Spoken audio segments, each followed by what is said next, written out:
Yes. Yeah. Oh, well done. Thank you very much, Mark. Okay. That's great. So here's, apologies for that. Very grateful to have you there, Mark. Thank you very much. And Gillian, thanks a mil. So here's a view, North Wexford. We're looking east here. And here's the cottage sitting in a very nice, gentle landscape. I often refer to the view from the front of the cottage as a view of 100 fields. And as I say, I bought it in 1999, and I'll just use my cursor to show. It was 1.087 acres. There you go, surrounded by the cursor. It's a slightly wobbly rectangle. You can see the house at the front, the house very near the road. You can see it on the aerial photograph there, the house very near the road. So no land was wasted at the front, just a small yard, and then an acre to the back, and surrounded on the perimeter of the acre by some mature Douglas fir, which gave me great shelter. Front bed, quite recently actually, I always grow cosmos in the front beds in the summer. I love the way they come up across the window because I can see them from the inside as well as from the outside. But one year there, a few years ago, Amni Magus was added to the mix, and it was really lovely. I haven't done it since. Did it for a couple of years. I must remember to do it again. It's a beautiful annual to add in with the white cosmos. Going back, so this is before I bought the house in 1983. Nice to see the way the land was used. You know, they had a bit of a garden, a few veggies being grown. There were some hens being kept, and there was enough grazing, I think, for an animal or two. And I gathered that the abandoned car here, the car has finished its day on the road, but it's still being used, because the pair who lived in the house had the mother-in-law with them as well, and they used to escape out to the car and sit in the westerly facing sunshine, enjoying a cigarette and chatting to get a bit of peace and quiet, which I always found rather enjoyable to think about. Nice houses, pretty houses. As it moved forward, there's the lady who owned it before me and her son, and the field behind, when I bought it, had an acre of strawberries. So Wexford is known for its strawberries, and there was an acre of them there. You can see looking up from the house, the acre of strawberries and the Douglas fir behind, and then looking from the top down at the house, and the landscape beyond, which I showed you an aerial shot of it before. The acre of strawberries, though, by the end of the summer was in a shocking state. It was knee-high with weeds of every description. And I had to take I suppose the big step of asking somebody to come in and just spray off the whole lot. There was no other way into it. I was working as a school teacher in Dublin. I had short spaces of time at weekends and holidays down here. And then I got a neighbour in, you can see in the bottom picture there, I got a neighbour in to scrape some of the topsoil off. I still wonder, was this the brightest idea? But I did it with intent. I wanted to get rid of the bank of seeds in the soil so I could grow a wildflower meadow. I had the idea of a wildflower meadow in my head, having visited Great Dixter that summer. And I thought, this is the way forward. I'm going to have a wildflower meadow. So cleared it off, stripped off some topsoil and sowed. So there's the topsoil being stripped in the top left. And at the bottom then, it's about Easter time in spring 2000. And just note a couple of things. The area where the tractor and the roller is becomes the wildflower meadow, which you're about to see a bit of now. And then look at the birch behind. You can just see some birch behind. They were planted in February 2000, and none of them were above shoulder height. They were all bare rooted and none of them were above shoulder height. It's interesting to see how quickly trees grow. Here's the aerial shot as it developed, 2002. These were before drones. These are when the guys used to tap on the door and sell you a photograph.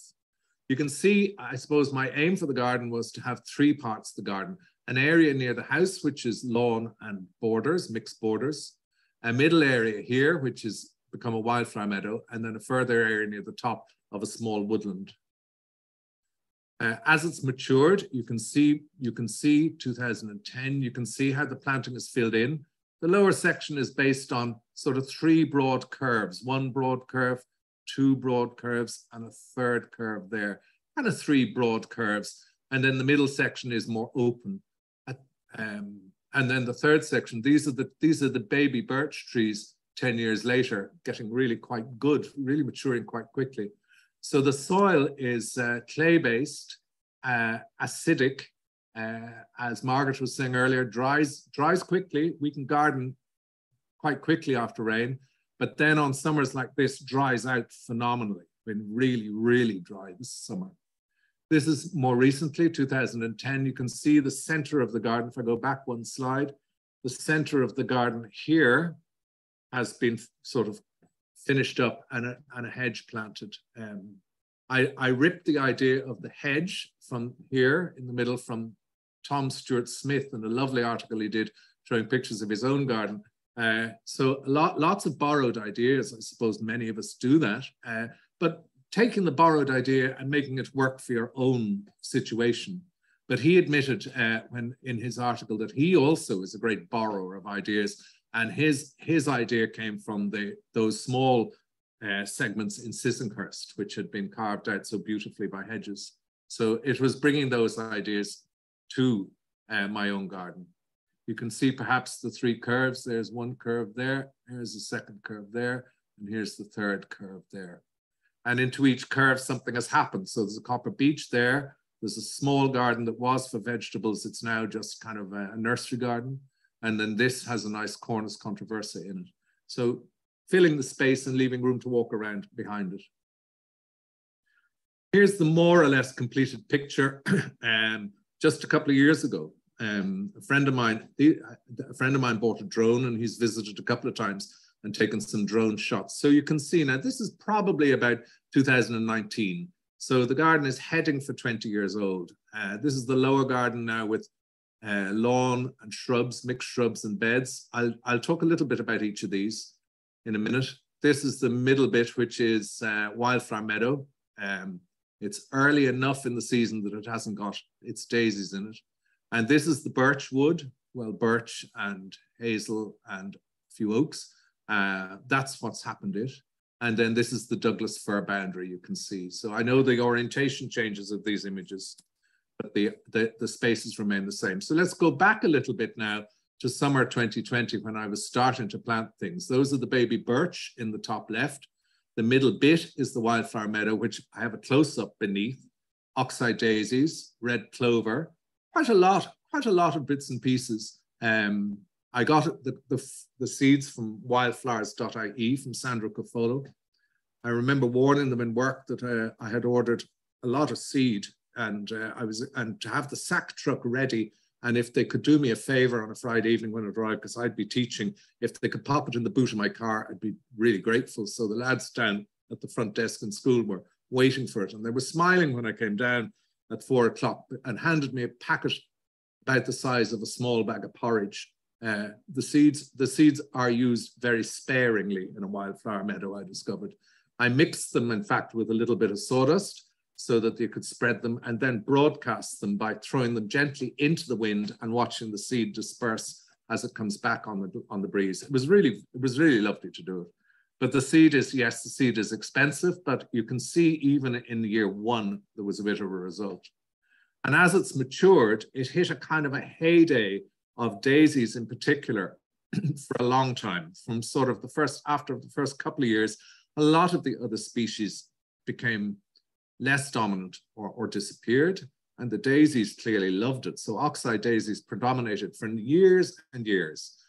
And then the grasses in some part of it were getting quite heavy. So I introduced yellow rattle into it. And I've noticed that the oxeye daisies are becoming a little more patchy. I don't know whether it's connected to the yellow rattle. I asked Tom Coward and he didn't think it was. I'm not sure. He pointed out that they just have a sort of a rollover, the daisies. This is looking back down. These are quite recent photographs, looking back down through the daisies. I like when you look up to see color, and then when you look down, I don't want to see too much color. I think this band of shrubs kind of in some way mimics the hedgerows beyond. So the garden, the eye is drawn from the garden beyond and out, so that gap there across the house is left open. So from higher up in the garden, I can see the view, a gentle view, a very lovely view in my eyes because of its gentleness and always changing. This is late on in the meadow, so this is heading for July when the daisies are getting a bit wobbly. They're not as beautifully straight. And these are a couple of pictures by Bernard van Giesen, who's a fantastic garden photographer who called down one day. And his photographs managed to make the whole thing look like the prairies. I thought he made the thing look like it was huge, but terrific to have some nice photographs of it. Come the end of the year, and this is about now, it needs cutting. I've become very, very much converted to the idea of wildflower meadows. I think they're great. Mine has been successful, though it's morphing and changing. The one piece of work it involves is once a year, about now. I have mine, I suppose, 2/3 of it cut now. And I invested in a sickle mower. You can see it at the bottom with these razor sharp teeth at the front. And I cut it with that and rake it off. I often get help. Some friends often come down and help, but I've noticed over the years they come for 1 year, but they don't return for the meadow clearing. It's a bit of an episode. It goes on a bit. And I noticed this year, in fact, I always claim I lose a friend each year for meadow clearing. I noticed this year, in fact, I put a photograph up on a WhatsApp group saying I was starting to clear the meadow, and there's been a silence that would deafen you. Nobody's down. All very busy working, I'm sure. But the meadow on the left, late on, it's lovely late on. Birdsfoot trefoil comes through and the seed heads come through, and the daisies are still there. And then at the bottom right, in the wintertime, I love actually the different textures of the long grass and the mown grass. This is it mown. This is a few years ago. The middle hedge hasn't grown up, but that's basically the look you get from the meadow when it's finished and when it's mown. It'll green up then very quickly in this nice September rain, and we wait until next year. Looking up from the house, I'll keep mentioning these birch trees because they're kind of a key element in the garden. You can see them there 3 years after they were planted, so they're beginning to grow already. I tried to keep the weeds away from the base of them, and that certainly speeded up the growth significantly. They say if you keep the base of a tree about 1 meter of it weed free, you're going to about double the growth speed, or at 50% anyway. The reason being that the rain hits the roots of the trees, the moisture, and isn't absorbed in the meantime by the grass on the way to the roots. So I had typically put on an extension at the back of a house. See, we're left with a typical bank at the back of a house that's had an extension put on. So got some steps forward, and the steps, nice shallow treads on them, because I was quite keen to avoid putting handrails on them. Health and safety be damned, I thought. I'm having steps and I don't really want handrails. And then some rescued box plants came in from a garden in Shankhill, and I popped them at the side and looked at them and thought, well, I'll just clip them neatly. I didn't clip them neatly. I ended up clipping them in sort of box baubles for a bit of fun. Again, borrowed ideas. This is where the idea came from. Beautiful garden by Fernando Coruncho, I think it is, a Spanish designer. Absolutely superb use of clipped shapes and the kind of cushion shapes with the cypress punctuating through them. So that was where I stole that particular idea. Mine have steadily got roundier and bushier. You can see the center of the garden filling in, and you can see the birch trees now getting as high as the Douglas fir. There are cages around here because I have an ongoing problem with rabbits. If anybody wants to talk about rabbits and rabbit problems in gardens, I'm more than happy to whinge with you. They are an awful nuisance. They love a new plant, and mine seem to come back to the same place again and again, day after day. So you have to protect new plants. This is it pretty recently. This is more or less the finished product looking up from the house. So one of the things I wanted to do was to just put one straight line in the garden. So if you go straight up the steps, you can see a chimney in the middle. That's a beech hedge around it. And then a straight path up the meadow and into the woods. So there is one straight line in the garden. And that's kind of the transition line up the center, and other things happen off it. So when you step up onto the lawn, you can go right or left, and there are other paths. Then you go up there and you can go in other directions. So the idea was to give different journeys through the garden and different ways to walk through the garden. This is the middle bit up towards the chimney. And I kept the gap quite tight. The gap is probably about 1 meter wide. It's not much more, because I didn't want to give away the whole thing. I wanted the garden to reveal itself in a little bit in stages. So I thought about it, you know, I thought with bamboo canes, pop in bamboo canes and look and see what they'll do to the view if a hedge was there. And I reckoned a gap that wide allowed me the temptation of seeing the daisies beyond and wanting to walk further, or a visitor wanting to walk further, but yet kept the sections somewhat separate so that one mood doesn't interfere with the other. I was thinking before I gave the talk, in fact, I was talking to Orla this afternoon, and I was saying, I think the way I approach gardens is not particularly as a plantsman. I would never really think of myself as a particularly skilled or knowledgeable plantsman. I like plants, but I'm particularly interested in creating mood and atmosphere in a garden. I like the way gardens change as you walk around them. I like to have areas with different atmospheres and different moods. So in this garden, it's a very standard transition from more formal near the house to informal by the meadow, and then a woodland garden beyond, 3 mini gardens within one. Down by the house, then near the house, I was kind of on an elevated piece overlooked by the road. The road isn't busy, but I decided I wanted the garden to be a nice discovery when you walked into it rather than too visible from the road. So I put in Rosa Ragosa as a hedge. Fantastic plant, endlessly giving of flowers and hips. And at this time of year, the birds are going mad enjoying the hips. So I think it's the most rewarding plant. The only thing I had learned from somebody else's garden, a big mistake, they planted it at the back of a flower bed, and it suckers its way right through the flower bed. So I would never think of doing it that way. What to do, I felt, was to put grass above it and grass below it so I could mow out the suckers as they grew. So I put in this, and it produced a beautiful sunny corner. And here, this is about to create a small vegetable garden here. Created a small vegetable garden. You can see the effect the rabbits had on the hornbeam. They ate the bottoms off all the hornbeam.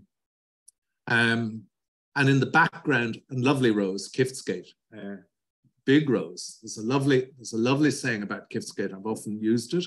In one of the gardening books, it says, Kiftsgate's a great big rose or something like that. And it says, plant it and just stand well back, which I think is a very good approach to take to it. It's a huge grower, but it's fantastic when it's in full flower.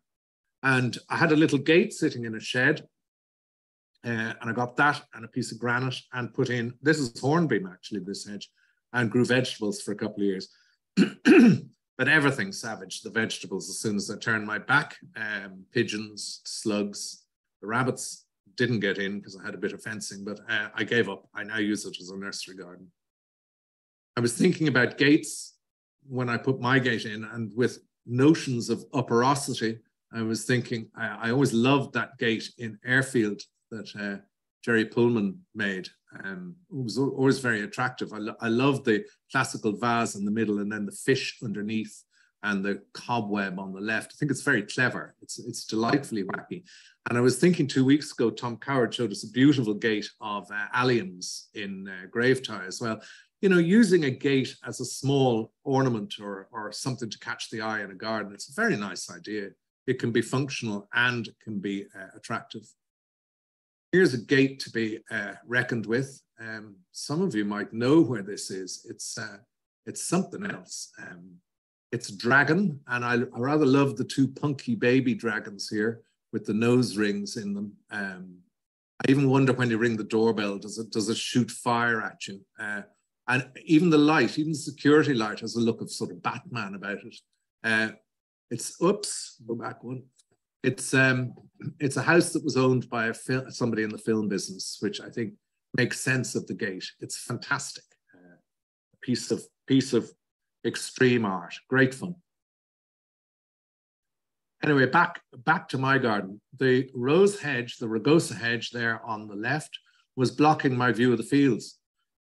So I said to myself, right, we'll cut a gap in it. So cut a gap, and produce some steps, which is brilliant. But now there's a point where it's difficult to coordinate things, because I can keep my bit of hedge cut, but then the piece of hedge on the road is just between those two pieces of hedge, very quiet road.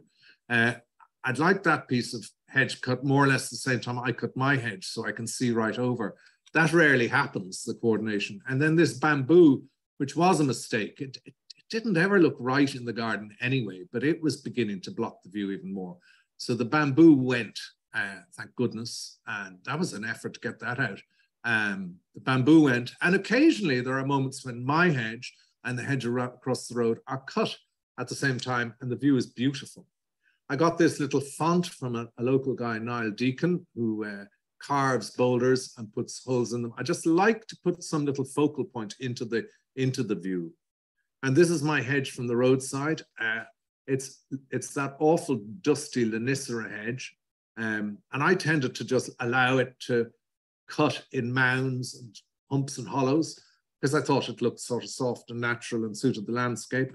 I'd also then decided, well, maybe I could get further extravagant shapes into the hedge, or even go like this. I think it's fantastic. I think that's you.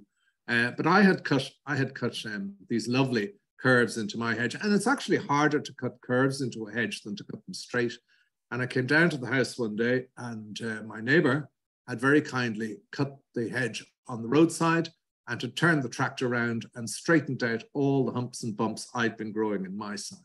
So never think any plan will last.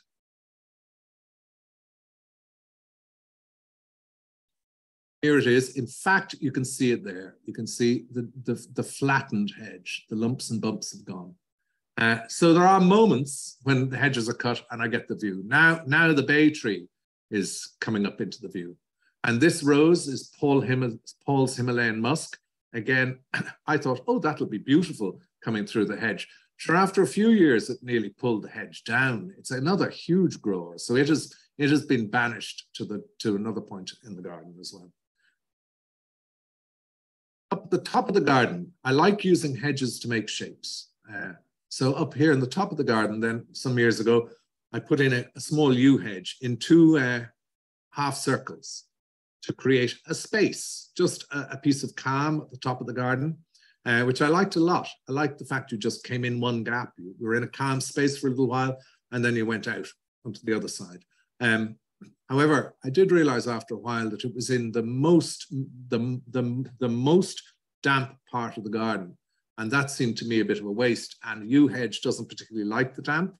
So I took out half the yew hedge and I've replaced it with a lot of plants which like big leaves, big leafed plants. So it's going to be the kind of mad leaf garden. That's an early shot of it in 2018. I went looking for a shot of it now and I can't find one. But it has grown into a sort of leafy glade and it's very satisfactory. So I left the lower half of the hedge as a shelter to sort of sit in or watch the other piece of the garden from. And I think my thinking of showing these slides is that, you know, you start with one idea, but it may morph and it may change into another idea. But it doesn't have to change wholesale. You could take out part of the hedge, or you could, in the previous section, knock a hole into the hedge to get the view. You know, I'm quite keen on revisiting ideas and having a look as they grow and seeing, do I want to change them? Do I want to tweak them? Into the woodland, the third part of the garden, and this Easter Island head came, again, fairly inexpensive. Van de Vels in Ockram, tremendous nursery. I used to drive past it on the way down here before the N11 had been stretched down to Enniscorthy, and it was very hard not to stop in Van de Vels in Ockram to do some shopping. So a lot of plants from them and a super nursery. And this Easter Island head, adding again a focal point. Clearly up in a woodland garden, a lot of green, and I'm not mad keen to have a lot of colour in it. It doesn't matter to me at all. There are some hydrangeas, but Astilbe, the silver colours, and Brunner, Jack Frost, they stand out very, very well in the shade, and they just add a little bit of punch to it. I also like the different textures that come with those. So you've got contrasting textures between the Astelia, not Astilbe, I'm sorry, Astelia, and the ferns, and then the nice solid glossy leaf of the hydrangeas. you know, forming nice combinations themselves without much flower at all, though there is some flower here and there. The ferns, there are so many. But those are three that I'm very fond of. The Shuttlecock Fern on the right, particularly when it's young, has that lovely upright look to it, and very aptly named Shuttlecock. And the Polystichum down in the bottom left, it's got a shiny leaf. So I find it really survives in almost darkness in the garden. And it also survives, Polystichum and Dryopteris seem to survive in very, very dry parts of the garden as well. And Dryopteris willichiana, it's just a terrific plant because it's just big and healthy, and it has that lovely dark midrib on it. So it's a terrific fern as a backdrop for other plants. So those are just three I would enjoy, not particularly special and really good growers. I've become a big fan of hydrangeas because they grow well and effectively, well, nothing eats them. The rabbits don't touch them. And I'm lucky enough to be on acidic soil. So the hydrangeas go blue, which is good. And if they're the deeper pink ones, they tend to go purple, which is lovely. And the paler pink ones go these nice mid blues. And the white ones stay white. That's Madame Emile Molière on the left, stays white, but the dot in the middle of it, instead of being pink, will be blue. I also, like all of us, I think, are enjoying all these hydrangeas, which were new to me a few years ago, and I now have quite a lot of them. Annabelle, very well known to us, but I think the disappointing thing about Annabelle is that it flops over once it gets anyway wet in the summer. Even this summer, it flopped over. So it needs a network of supports underneath it as it grows before it flops over. Limelight, I think, is a fabulous plant. Strong growing, very reliable, a big, beautiful flower, limey yellow limey cream to begin with, and then going pink, fading to pink. Vanilla Fraise, another great big one, which gets that raspberry ripple look early on it. And then the other one, the oak-leafed hydrangea, Quarkifolia, which I think is a super plant as well, into shade, great plant. I find these all extremely unfussy plants. They just grow. There's one missing, which is possibly my new favorite, but again, in the hurry this evening, I couldn't find a slide. Early Sensation, I think, is fantastic. It's just got a gorgeous dusky pink in the garden today. There's Limelight planted, I suppose, about 6 of them together. They get pruned with the petrol hedge trimmer in sort of February, March, or wherever I can get around to it. So they take 5 minutes to prune. They just get sheared at the side and sheared at the top, and that's the job done. And they come back beautifully, never a problem. I think they're great value for money, all of those paniculata hydrangeas. Other plants I like in shade, well, there's Hydrangea aspera on the left. There's various beautiful Hydrangea aspera. I don't know the names of most of them. Taiwan Pink is one that I have enjoyed. I've lost it now.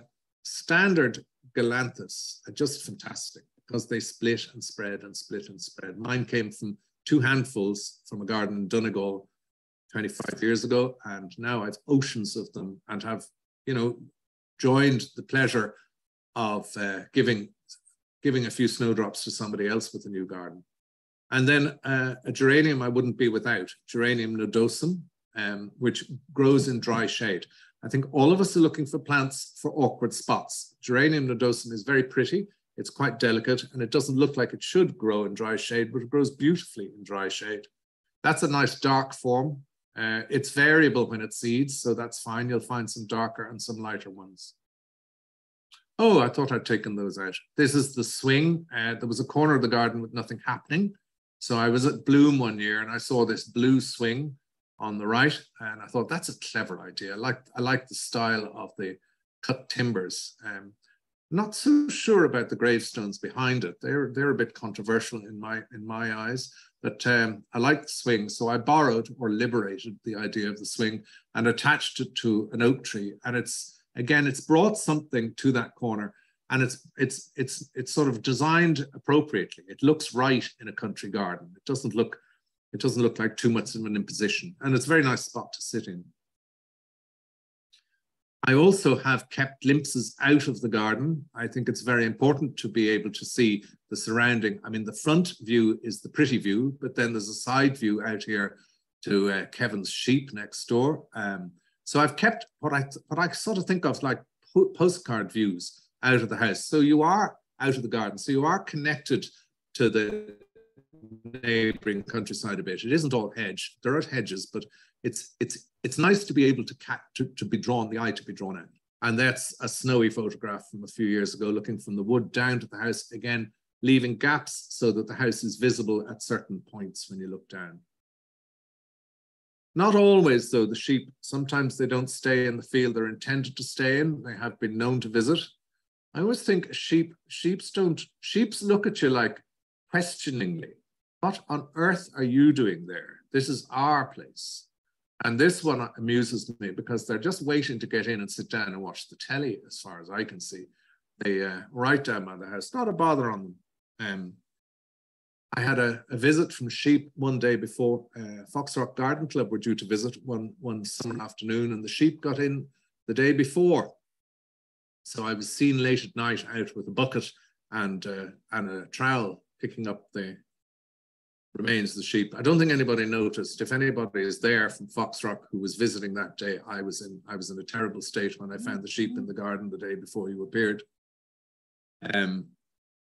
This is the borders now. So we're down near, we've gone through the woodland a bit, we've gone through the meadow a bit. Now we're down near the front of the house, down near the back of the house with the main borders, mixed borders.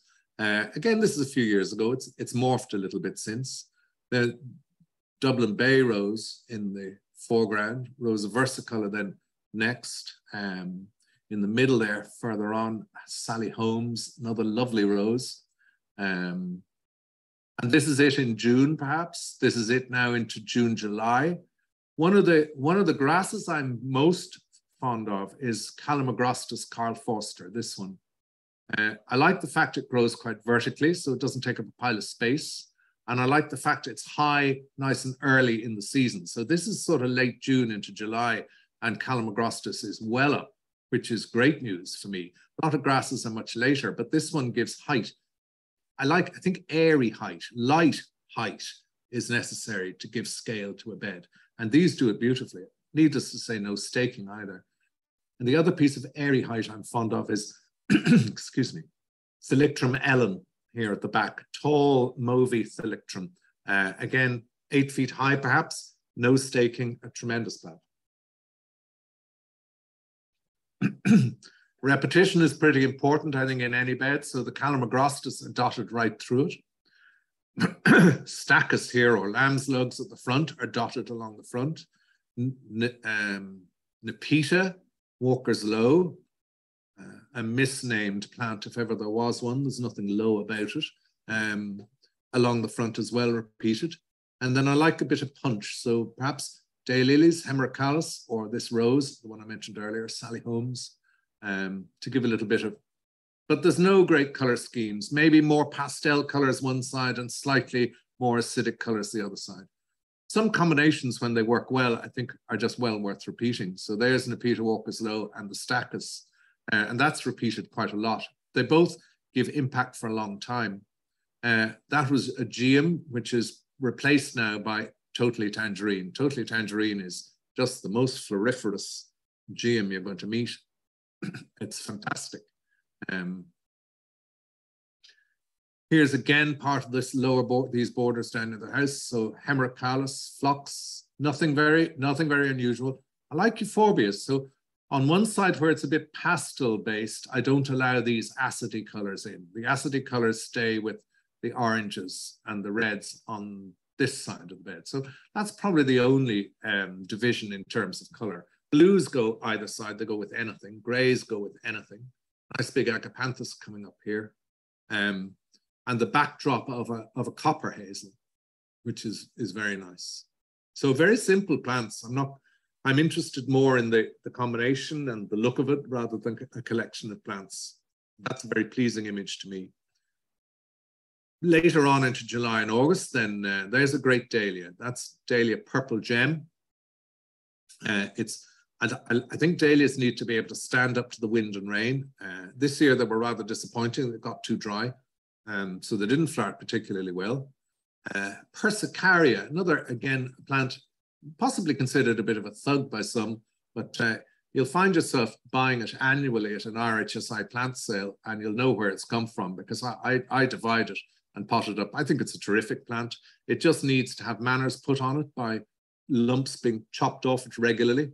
And Leucanthemum shaggy, love it, love the wavy petals on it. And then the Calamograstus going brown now. So we're sort of into July, August in these beds. And then heading into the later summer, there's the earlier shot that you got. It's now just later summer. That's the Calamograstus, IADT in Dunleary. The Calamograstus is planted en masse there with this very striking cube, blue cube. And I remember somebody, I think it was up at Mount Venus, and Oliver saying the Calamograstus reminded him of paintbrushes in a can. And so those are very special paintbrushes in a can. They were part of Francis Bacon's studio, and they sold at Sotheby's for 40,000 sterling. Mad stuff. Here's the same bed in the winter, same beds, they arc right across the garden. And in the winter, looking back down at the house, in the winter, clearly the herbaceous stuff has been cut to the ground and cleared. Most of it is chopped and composted. And then what for winter? Well, the structure. So I planted in 7 yew cones, and as they've been clipped, they've sort of formed different shapes, which suits me quite well. I rather like the fact they've slightly different personalities. This one's sort of skinny one here, slightly skinny one here, and this one's definitely a rather rotund cone. And I think the combination of the yew, which is so beautifully evergreen, and then bit of beech hedge in the winter is very satisfactory. It gives structure. I wouldn't want the beds to be just flat and empty. I like the structure. And even in the summertime now looking at it, the yews are pretty much lost. You don't see much, but they're very, very useful when other things have gone to sleep. A few self-seeders, the opium poppy, this deep plum one, it came from Derry Watkins nursery near Bath, Derry Watkins special plants. It's the label, the packet had deep plum on it. I don't know whether that's its name or whether it's a description. I'm not sure. And an Aquilegia I'm very fond of, William Guinness, which I'm very fond of. So I'm not really looking for any other poppies or any other Aquilegias, because I don't really want them mixing. They're slightly promiscuous plants. I don't really want them mixing. So I tend to just keep to those two, but I love them self-seeding through the beds, so that even early on with the Aquilegias, you got that bit of continuity. There's always room for another geranium, always. They're fantastic plants. Many of those are very familiar to you. You know, the ubiquitous Roseanne there at the bottom, and Anne Thompson. Fantastic plants, superb. I saw a Roseanne today in a garden, just flowering away still. In fact, in my garden, it's still flowering away. Two of my personal favorites are Cashmere White. That's geranium Clarkii, Cashmere White. I really love the landing strips on it for the insects. I think it's a very delicate pink and white. It doesn't flower as long as Anne Thompson or Roseanne. So if you're looking for a long flowering period, those two are unbeatable. But Cashmere White is a beautiful one. And one I'm particularly fond of is Lacetime. And Lacetime will grow anywhere. It's a real survivor of a plant. And it flowers for a long time, not as fully as the other two, but it flowers for a very long time. And then for a bigger one, which can sort of work its way through other shrubs and plants, Patricia, I have it in the middle of a bed, and it sort of pushes its way out into the daylight and finds its space. So I would always say there's room for another geranium. Silver Shadow is a more shrubby one. I got it from Kilmurray a few years ago. It's also very nice. They're great plants. You couldn't be without them. There's not going to be too much about plants. These are just a couple of combinations I liked. The Euphorbia, the acidy color of the Euphorbia with the pink of the geranium, I'm very fond of. I think that works very well. And then the single dahlias. Yes, I had shown you Purple Gem, and there are a few cactus dahlias and others around, but the single dahlias have been a notable success. They seem to flower for a very long time. Clearly, the bees love them. And there's a couple. Dahlia australis, which is very, very tall. It's nearly impossible to stake. By this time of year, it'll be falling into all its neighbors or collapse completely, but it's still a tremendous plant. And then this one, Coccinea variation or variety Palmaria, which is the most strong, vibrant orange. Lovely, lovely plant. I don't dig these up in the winter. I cut them to the ground and then invert a bucket of compost over them as a duvet and leave it at that. And I have occasionally lost one. I also often suspect more to damp and wet than anything else, though the garden isn't particularly wet. But the insulation of the bucket of compost seems to work the trick. I haven't time for the hardening off and the potting up. I do for some of the good ones, or what I consider the more delicate ones, not good ones, more delicate ones. But these ones have survived for years, just been covered with compost. There's a couple of lovely iris that I've had great satisfaction out of as well for damper ground, iris and sata. I mean, they're exotic looking. Somebody complained and said, but they don't last very long. And but we agreed that sure, our birthdays don't last very long, but we still like having them. These are good plants. They're so exotic, and the markings of them, you find yourself sitting staring at them. Moving just down to the front bed, I think by the front bed, I try to provide myself and maybe my neighbours with something to look at as they walk past the gate. So a mixture of plants down here to try and keep something to entertain people. That Selenium willicianum, the sort of a posh cow parsley, that's a tremendous plant. And that's Chinachloa rubra. This is the grass that Jimmy Blake always says is good 365 days of the year, which it is. Unfortunately, that one came victim to a neighbor's cat who kept sitting in it because it's in a sunny spot, and it became what? Repens or prostrata and had to be dug up. It didn't last. This same bed early on in the year probably focuses more sometimes on just leaf colors and textures. So a golden oreganum and the selenium I just mentioned, and agapanthus leaves giving strappy green on the bottom, and then Ligularia, Britton Marie Crawford, just forming nice colors in the spring. Mid to late summer then with sedum and Stipa tenuissima, and the sedum clearly doing a great job for bees and flies and butterflies. Now, interesting how the bees go for sedum and the flies go for selenium. I noticed that one day. I tend to stand out here with the phone because I get good phone reception, so I find myself staring at this bed, so it needs to entertain me as well. Anemone White's Wild Swan. I'm not quite sure why that picture is there, but it's a super plant. It's been flowering since April, and it's still flowering now. It's not the point.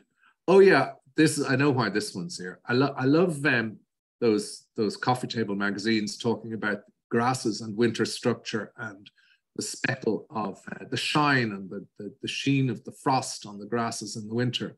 They haven't visited North Wexford or indeed many parts of Ireland, where, to be quite honest, the grasses and everything else in midwinter is just a soggy mess, which that provides. That does not give me any great joy or pleasure. Might be all right for a few seeds for the birds, but I'm ready to cut that to the ground. I find once it gets wet and windy, they collapse, and that's it. We're done. On. Now, back to the look of the garden, because this is where the ending has changed. So if you've seen the rest and you're going, same old, he doesn't change, does he? This is where it does change. I've written in a happy ending this time. The last ending, I'm not sure whether it was happy or not, but this one's the happy ending. Just, I'd had my eye on this grove of Douglas fir really since I bought the house, because the wind comes from left to right, predominantly west. Oh, it looks like my neighbor has mown OSI into his field. I hadn't noticed that. And I'd been looking at these, and this grove of trees became available. So I got hold of them. I was delighted with myself. So we can see the houses here. This is the garden we've just been looking at, the kind of standard lawn and flower beds. There's the Wildfire Meadow. There's the birch woodland. And now I've added a second acre. And the timing of this was unbelievable because we struck a deal around Christmas 2020, and by the middle of March 2020, I had COVID had struck, and I had an acre of woodland to clear. When I got it, I'll just go back a slide. When I got it, so there's a lane up the left-hand side by the house, so a lane up here, which was impenetrable. And then this area of Douglas fir, planted in the late 1960s, never thinned or anything. And they had been invaded, if you look at the left of this photograph, invaded by elder and brambles and fallen trees. You can see a fallen tree across there, and quite a few sick trees. So it was a neighbor of mine who I'd asked, would he come and clear it? And he said, yes, Philip, but you're going to have to join the queue. He's kind of busy, and he has a nice sized midi digger, not too small, not too big, and a chainsaw. So he was going to come and clear it. So I was sitting there during COVID. I think we were on a lockdown. In fact, I know we were on a lockdown. And he appears and he says, oh, you've just jumped the queue. And I said, how come I've jumped the queue? This is great news. Well, he says, I need somewhere to hide and work away quietly. And up at the back of your place is ideal. So he was within his limits, more or less, and able to work away. So I was delighted to get him. But it took him 8 full days of digger and chainsawing with Phillip supervising and drawing the odd bit of stump around the place as well. It took 8 full days to change it from left, impenetrable thicket, to right, open Douglas fir. And the last few slides are going to take you through how this, what time is it? 2026, grand, we're nearly there. The last few slides, I'm just going to show you, so April 2020, what has happened. This has been my COVID project. This is it before it started, looking from the top of my own garden, my original garden, into this new grove. And you can see kind of pretty impenetrable. If you keep an eye on this tree, this is a hawthorn, and this hawthorn kind of gives you a bit of a landmark for a couple of slides. Perhaps that's the hawthorn. Sorry, that's the hawthorn. It'll give you a landmark for a couple of the slides as we move forward. So there's a ditch which I cleared out, and then all of this impenetrable mess got cleared. And that's the same shot. So there's the hawthorn there. That's the same shot as that is. There's the hawthorn. So in a matter of 8 or 10 days, the thing was cleared. The ditch was gone. I left a little bit of ditch so the hawthorn didn't fall down, and also to remind me where it was. And the whole place, he'd pulled out stumps, dead stumps, and cleared it all. And I had this fantastic blank canvas. Not quite sure what I was going to do with it, but because it had all happened quite quickly. We used a lot of the debris, if you can see on the far side of that shot, we used a lot of the debris and just shoved it in to the hedge as brushwood, which was particularly effective as a kind of a brushwood hedge, or what nicknamed a dead hedge. And the timber was drawn away for firewood, which was not for me. I got rid of it. There was so much of it, I couldn't do anything with it. So that was fine. Sorry, I'll go back a slide. That was fine. That was April or May 2020. I was delighted with myself. However, I got a little bit of further advice, and it was suggested that if I wanted to grow shrubs underneath it, I'd probably need a bit more light. And I had at this point decided I was going to get a few rhododendrons in. So unfortunately, come September 2020, the mess all started again, and another, I think, about 40 trees got pulled down, which was a savage mess. And it kind of put me back to, took 2 steps or 1 step backwards to get the 2 steps forwards. However, it did leave an awful lot more light in the place. And it did leave open glady areas like this, which I could then grow shrubs in, and I'm particularly interested in growing a few rhododendrons. So this is evening time, and I kind of like the barcode look that the shadows give it, but it also does show you that the sun actually can come right through those trees. So that's the scene by, I suppose, about September 2020, October, November, maybe 2020. It had been cleared more or less thoroughly. And then this is the scene this afternoon before I left. That's the same hawthorn tree and the ditch and the planting. I've put in an immense amount of planting. I think I've put about between 400 and 500 plants into this area. This is a path that was up up through the trees on the left, and this is it when I got the thing to begin with. Rather charming, but completely impractical and impenetrable. And this is it after the 8 days clearing went on, producing a lovely straight avenue on the way up it. That has now morphed into long grass and short grass. So my plan is to keep this Robinsonian in style, keeping in with Tom Coward and the Grave Tie and our lovely Robinsonian gardens. My plan is to keep this kind of loose, and this is mostly labor saving, to be honest, but I like also the gentleness of it and the contrast between mown paths and longer grass beside. And this path, I'm putting a slightly different lean in each different area of it. This path runs right up the middle, up one side of it, sorry. It's very straight. So I'm planting hydrangeas on this. And there's about 65 hydrangeas on it at the moment. It's going to be nicknamed Hydrangea Avenue. So again, notions of uperosity. If we move across, then I lost the run of myself really completely, and I got on to Ken Cox in Glendoick and ordered, I was about to say how much I spent. I'm not going to tell you how much I spent on rhododendrons. I decided I'd paid everybody else to get hold of this piece of trees, and I was going to treat myself to some rhododendrons. So I got on to Ken Cox. I ordered these in October, maybe November 2020.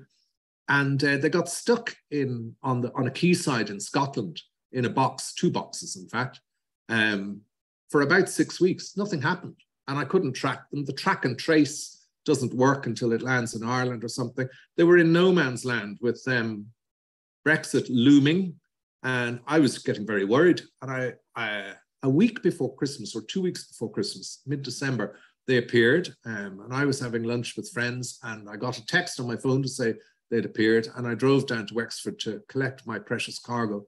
And I was really impressed when I opened the box. They had put soft twine around the leaves. They'd put nice small bags to hold the root balls. These were all grown, field grown, and so they were bare rooted. They'd gently put newspaper between the plants. They were really beautiful. There honestly wasn't a leaf broken on them. So I planted them out for a couple of months to let them kind of stretch and get some fresh air. And then you can see the backdrop of the new wood, and they got planted out. So I'll just show you a couple more slides. This is it today. So these are the rhododendrons growing. So they've gone from being less than a foot high, any of them. I don't think anything was more than a foot high. And that was in December 2020. So 2 years growth, and they're beginning to show. They're beginning to kind of, some of them are about 2.5 feet high now. They've grown very well up here. Oops, that's the last slide. They've grown very well. I am worried though, this year there was the drought up here was extreme, and I don't know whether long term they will survive. They're very happy if they get a bit of water. They're looking fine. They're looking very healthy.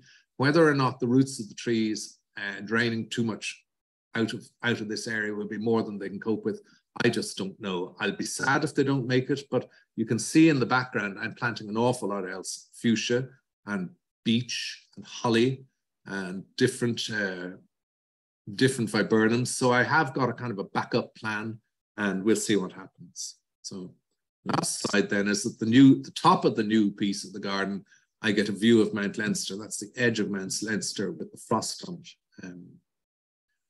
So that's it. That's my garden in a sort of flash of 20 years or so.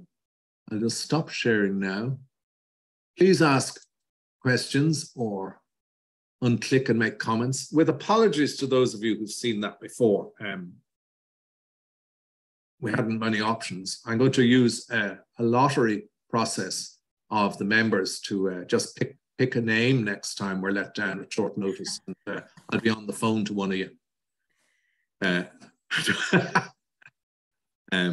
So any thoughts? Tell me why the oxeye daisies aren't working so well. Mark.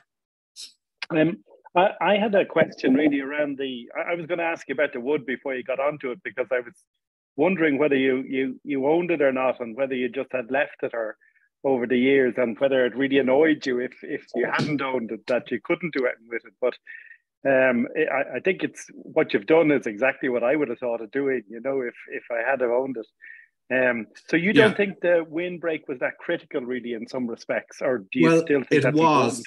Like, look, when do we know we've made a mistake? And the answer is with the benefit of hindsight, I think. Yeah, I mean, I ripped out so much undergrowth. I exposed the top piece of the garden and all that new woodland to a lot of wind. So I've put up green wind barrier temporarily, and I've put in an enormous amount of bits and pieces on the windward side of it. And I'm hoping that they will gradually break the wind. Right. And I guess the other thing is, I guess, you know, Douglas, or the fir is awful as a monoculture, essentially. Yeah. So I guess there is an opportunity now to really introduce real diversity that would, again, improve the wildlife and stuff like that. Is that part of the big plan? Oh, absolutely. And if you stand at the top of what was my old garden, which was a wood, so it was kind of broad-leafed, it was hazel and birch and beech. And if you stand at the top of it, then you've got the contrast of these kind of sentinels of Douglas fir. So there's an underplanting of what will be a woodland canopy, I suppose, in a few years' time. I wanted to hurry up. You know, when you want to just click your fingers and you're 5 years hence with the garden, not with anything else. You know, it'll take a little time to mature because the contrast between the two areas is a bit stark at the moment. And it's definitely a work in progress. Margaret and her cohorts from Wexford were over during the summer. I kind of perched myself up in that new wood and kept saying, look, I'll have to tell you what's happening because it's not entirely visible what's happening. Very good. No, it's lovely stuff though. Yeah, come and visit, Mark. Come and have a look. Any other? Oh, there's chat. Yes, I mean, Philip, it was fantastic. We absolutely enjoyed our visit during the summer and it was just lovely and we love what you're doing with it there. And just wondering about the hydrangeas. How did your hydrangeas cope with the drought during the year, your young hydrangeas? Yeah, okay, now I can give a chapter and verse on hydrangeas. Persicaria stood up fine. No, they're not a bother on them. So they're getting increased brownie points. Macro, the old mop heads, the mop heads generally stood up quite well, and then they eventually started looking, you know, heads bowed, and their leaves look miserable. The leaves just hang limply. But, you know, 3 days after the first bit of rain, they stood up again. So the lace caps were probably the ones that suffered most. But I don't think any died. There were one or two that looked so bad, I've dug them up and put them in pots now to put them into intensive care for a while. But I don't think I lost any. And I couldn't have watered them up there, as you've been up there. Indeed, yeah. But paniculatus are the way forward if we're going to have drier and we want hydrangeas. And I would really suggest looking up early sensation. Thank you, Ruth Byrne. Fascinating commentary. Thank you, Emily. I'm not going to read it's about me, sir. Mortal. I'll read questions. You're very kind. Thank you very much, Carol. Thank you for sharing your garden and tips. What type of composter do you use? I make compost in, I suppose, about 3-foot pens made of that 4-inch sheep wire. And I bang in 4 fence posts, put a bit of sheep wire on 3 sides of it and throw the stuff into it. I might put a bit of wire across the front if it all starts to fall out, and I leave it there. I don't get round to turning compost. So if anybody feels like upper body workout and wants to turn compost, I've always got scope. So I just let it sit for longer. It takes my cycle is probably 2 to 3 years for compost because I don't get to turn it. So when you do get to use my compost, it's quite solid. It needs to be sort of broken up a bit with a shovel, but it is very, very fertile. It's absolutely fine. And I don't put any weed seeds on it because it's composting at a cool temperature, not particularly at a hot temperature. So I put a bit of grass cuttings on when there's a lot of leaves around and things just to green up the brown a bit.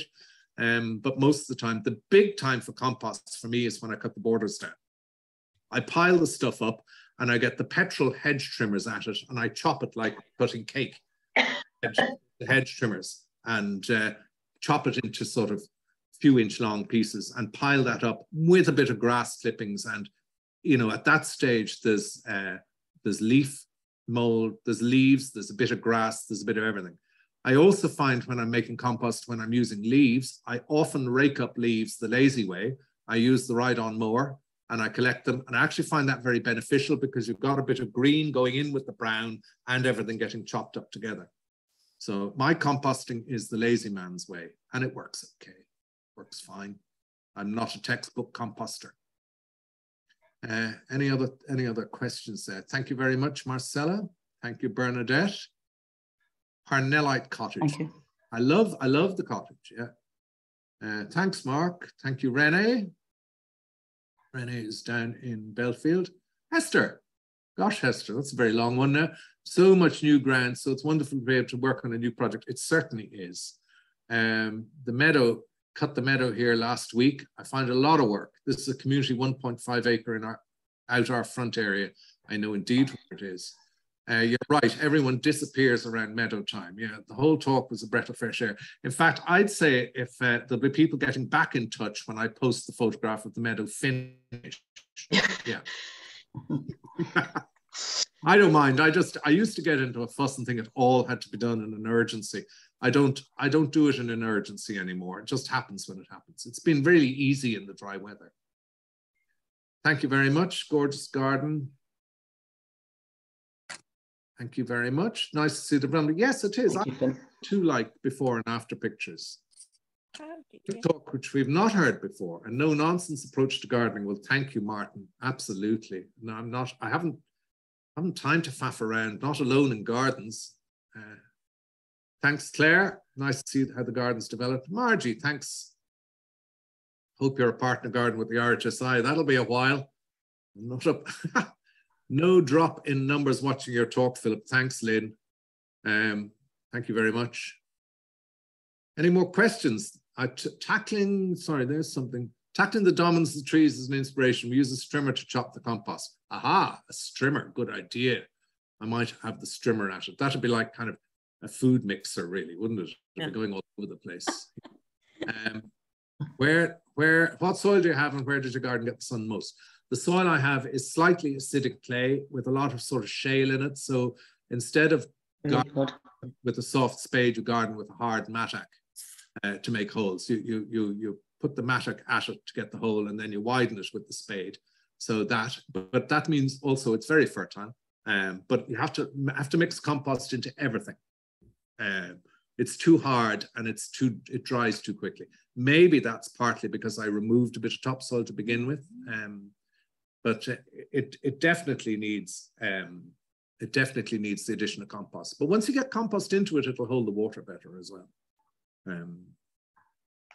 And so acid clay over a bit of shale. That's why I can grow the rhododendrons, but I'm not sure I have enough moisture for them. Oh, and the other discovery, actually, Margaret, when you were talking about the hydrangeas, the other discovery, the camellias didn't bat an eyelid through the drought, didn't worry them at all. They're quite happy. Now, they probably won't flower brilliantly next year, but the plant was quite happy. And the hollies, all the new hollies, don't seem to mind at all, again, the drought. Jill, the name of the machine, it's a funny old thing.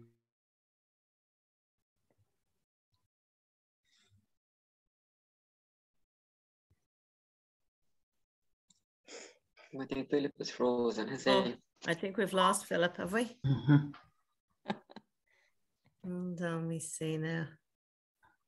Has he dropped out altogether? He just looks very thoughtful. He does, doesn't he? He's at it. I think we've lost him altogether.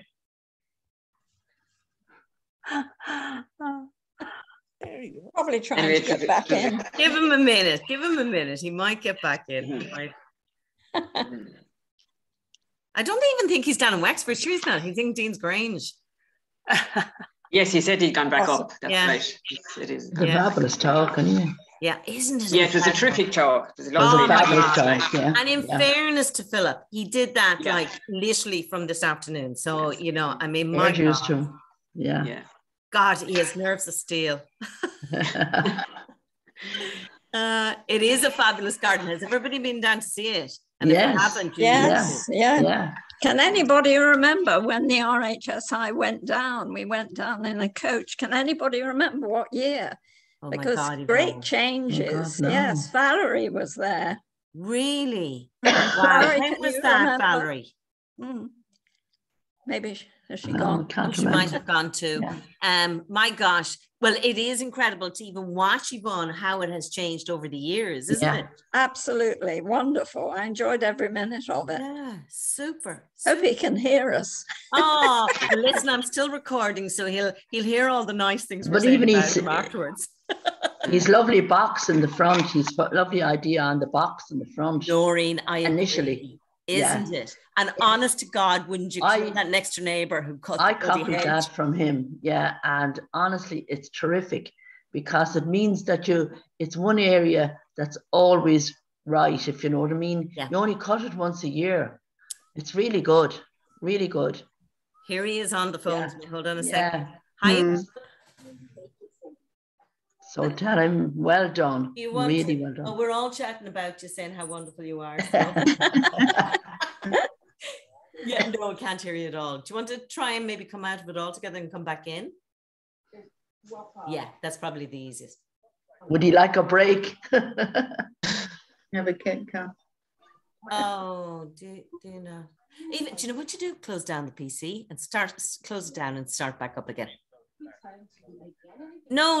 Turn it off. Do power off or restart and then just go back in. Hold down the start button, the one with the circle. Yeah, hold it down for a couple of seconds and it should stop and then come back in again. It's gone black. Okay, perfect. I'll say, yeah, exactly. Yeah. We'll give you 5 or 10 minutes. 5 minutes. 5 minutes. We'll give you 5 minutes. All right. That's him. Did you hear that, folks? So his whole laptop is frozen. So he oh gosh. We'll give him a couple of minutes. He's going to shut it down and try and come back again. But we'll keep on. We'll keep on for a minute or two anyway. So who else? Noreen, you were saying about the box. No, I was saying about the hedge. I thought the box. Yeah. Box. I mean, I did that out in a chalet we have, and it's fantastic. Only once a year, all you have to do is cut the shapes on it. I initially cut the shapes by turning hanging basket upside down to get my shapes. Yeah. Now you can do it without anything at all. You can do it by eye. Yeah. You can do it by eye now. Yeah. But anyway, you know what I mean? It's easy to do now. But initially to try and build it up, that was the way I did it. I just dropped the basket down on top of it and just cut it, and that was it. Yeah. And to do it so that it's coming down the hill kind of style, different sizes. It's a very natural kind of flow, isn't it? It's terrific. That lovely flow. And particularly the way Phillip has it with the steps as well. It's just That's very what I mean. organic. That's what I mean. That you get the double, because it's coming down the steps and the different shapes. It's there all the time. Yeah. It's a permanent green feature. It's lovely. And did you see that? Actually, Phillip is so right. In wintertime, you do need those kind of sentinels, those structures in winter, don't you? Just so that you're not left. You do. Completely bare and busy. It was a fantastic talk. Well done. Well done, brilliant. He's brilliant. You have to hand it to him. How does he's so fluent, isn't he? He just is. Oh, he's a teacher. Oh, he's a teacher. That's it. That's exactly it. Yeah. Valerie, there you are. Do you remember? Yes, I do remember it very well, but the garden has changed. I wouldn't like to think how long ago it is since we have been there. Maybe 10 years or so, I'd say. So it's a long time. Yeah, but it was lovely. Easily. I would say easily, yeah. And it's beautiful. Absolutely. Now. Lovely. Yeah. See the changes, Yeah, it's great. Super. I think we should do another trip, Dan. And I agree with Margie. Why isn't he a partner garden? We'll have to get on to that. Oh, God, love him. Agree. No, it's true. It's such a beautiful garden. It's well worth people seeing it. It really is. And the house is very pretty now with the roses. It's lovely. Such a pretty garden, such a pretty house. I used to love it. Do you remember up in the bathroom, you have that circular window? Do you know that one up the top, the top of the house? And it just has that lovely circular view of the garden. It's like, again, like one of those postcard views that he was talking about. It's just so lovely. It's so lovely. I think we've lost him, lads. I'm not sure. Well, I think he deserves a break anyway. I think well, just say well done. Say well done. Well done. So we give him the round of applause. Yeah. Yes. Well done. Love. Well done. Anybody else want to say anything just before I go? I can't. Any more good gardening talks coming up?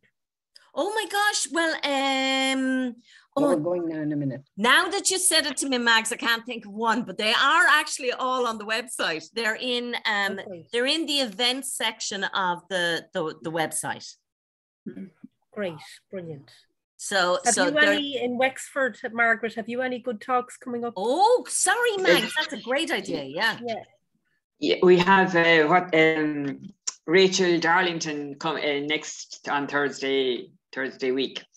Rachel, she's there quite near us. You know Rachel there in Carnew. She's great. Amazing gardener. Yeah. I can't think of anything else. But what we have on this weekend is Calamograstus. Now, you probably have never heard of Calamograstus, but it's a flower festival which is near Gorey, quite near, it's an hour from Dublin. So it's on Friday, Saturday, Sunday, 10 until 5, and it should be really well worth a visit if you're anyway, interested in a floral festival and land art as well. So the whole village is involved. It's not our club doing it, it's people from our club doing it, but it's really the local community, and the schools are involved, and it will be and the forecast is good. So if you can get to Calamograstus, it's €10 entry, and you'll get the refreshments and a souvenir booklet. So that's Calamograstus. I can give you the air code if you like. I think I have the air code handy. It's a good idea. Yes, it's Y25HF25. So that's Y25HF25. So there was a vaccination centre there during the summer, so it's only a small village. But Margaret, I think I put it in the bulletin already. Pardon? I think I put it in the bulletin already, but I'll do it again tomorrow. Yeah, very good. Yeah, that's great. Friday, Saturday, Sunday. Friday, Saturday, Sunday. 10 until 5, and refreshments and a souvenir booklet. So now. Very nice. That's super. Super. Anybody else? Anything else going on that people want to give a shout out for? Well, if you want to come down to Quarkifolia. Good woman, Hester. Yeah. I'm always ready for Cork. I'd love to go again. We have Jack Wilgloss tomorrow night. Margaret just had him last night. Yeah. That's right. And he was really excellent, Hester. He was excellent. Yeah, he was very good. He's in Kenmare tonight, Margaret, so he's really getting around the country. I know. And he went to Jimmy Blake today, seemingly, and he was in Altamount the first day. So he's got his first time in Ireland. Okay, that explains why Stephen Austin rang me to say he was gone to bed when he arrived. My goodness. Yeah. Right. So next month, if you're traveling, and I know he's going to Margaret as well, we're doing a three-way share. Ben Pope, the working garden, is coming to Ireland for the first time. Ben Pope. Yeah, end of the month. 4th Tuesday, 4th Wednesday, and 4th Thursday of October. I'm hoping he'll stay in Cork for the Jazz Festival, Margaret. Oh, good. Very good. Then in November, we have Tom Hartdyke doing the same run as well, which should be, we've been waiting for Tom to arrive since before lockdown, so at long last he's making it. Correct. Goodness. Yeah. Do you know something, Hester? Would you do me a massive favor and just send me an email with those, and I'll stick them into the bulletin as well? Okay. Because that's super to have. Yeah. And there's Phillip. I'm back again. The computer froze completely. Nothing would move on it, and I couldn't even look for help from Mark. Yeah. And I see Margie suggesting Seamus O'Brien talking in the Botanic Gardens next Wednesday. Yeah. Mentioned. Okay. Yeah. I hope your ears aren't burning too much, Philip. Yes. You should be blushing, Philip. My heart is beating rather fast from the stress of this bloody technology. You remain so calm anyway, Philip. You remain so calm. You did. The swan. Oh, I must tell you, I was crossing the bridge at Arklow on the N11 today, and standing in the middle of the road was a swan. Really? There you go. Middle of the N11, standing there, looking kind of bemused or just contented. I don't know. I'm not used to swans' emotional looks. Yes. Confused, standing there. I'd say. Yeah, confused. Yeah, confused. Yeah. Did anybody else have something to want to give a shout out to? Did I hear somebody else's voice there? Sorry, Philip. I want to know more about that mower you bought. Oh, yes. The mower, yeah, the mower. Okay, well, we'll put the details in the bulletin. Is it suitable, Philip, for a like a bigger area, like our acre out here? Yeah, perfect. Absolutely perfect. And I used to get the neighbour in, the long-suffering neighbours. I asked a neighbour's friend recently, so they're always very good. You know, they help out with this and that. I never seem to be able to offer much in return. I promise I'm not going to become good at lambing. I'm guaranteeing. But he says, Philip, you don't get it. You relieve the monotony, which I thought it was a lovely remark. This thing would easily do an acre. And I used to get a neighbour would come in with a mowing bar on the tractor and do it, but there isn't room now as everything's overgrown. So I mean, ideally the mowing bar on the tractor would be brilliant. But if you can't get it, this thing, it's like a Bulgarian field tiller when you start it up. It's a great noise out of it, and it just chunters through long grass. It'd do, say, long grass, or it might do briars, but it wouldn't do anything bigger. And it is, it's a great machine, really great. Yeah. Thanks. So I'll send an image and the details in. It's an Italian-made machine, and it's got a funny name, and it would be available to order. Very good. And what sort of price, Philip? Roughly. It was about 1,000. Oh, well, if you're going to invest in an acre, that's all right. Well, if you were trying to do it with a strimmer, you'd be there a very long time. Yeah. I know Robert Marsco has some kind of a thing that you can wheel along thing that you can put the strimmer onto, but I've never seen it working. But you couldn't strim an acre with a strimmer, and I couldn't even. Mine's about 1/3 of an acre. It's way too much for a strimmer. So this machine just sort of quietly chunters through it. It's grand. Yeah. For long grass. Yeah. Conrad McCormack is giving a talk in Portadown Garden Club on Wednesday, the 5th of October. If anybody lives in Northern Ireland, Conrad's always excellent to listen to. Oh, so good. Portadown. Okay. Any more thoughts? Philip, I missed most of them. Philip, the Sally Holmes plant, the Sally Holmes rose. Yeah. I didn't realise that you can grow that as a shrub rose. Yeah, very much. Oh, I'm delighted.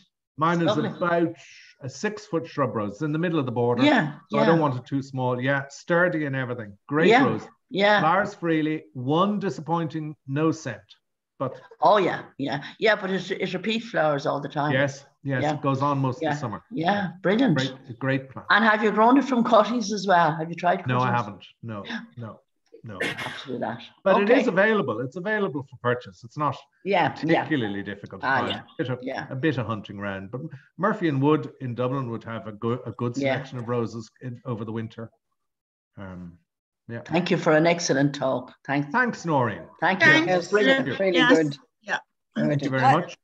I was just going to say the Shuttlecock Fern. I don't know what it's like with you. Now it became troublesome. Like it became troublesome in Ardgillan. Did it? Yeah. Well, in damp ground it will. I have it under. Mine is surviving under birch. Yeah, no, mine hasn't. It's been. Oh, yeah. Well, maybe yours. Mine hasn't either. Mine is too dry for spreading as well. Yeah. Mine is too dry. Yeah. Exactly. Yeah. So I agree with you, Dominica. If it's in wet ground, it probably could become a bit of a thug. Mm-hmm. Just spread through the border, so like through the area. I had made the fern in it. Well, the dampest spot I have. Yeah, I had made the fern.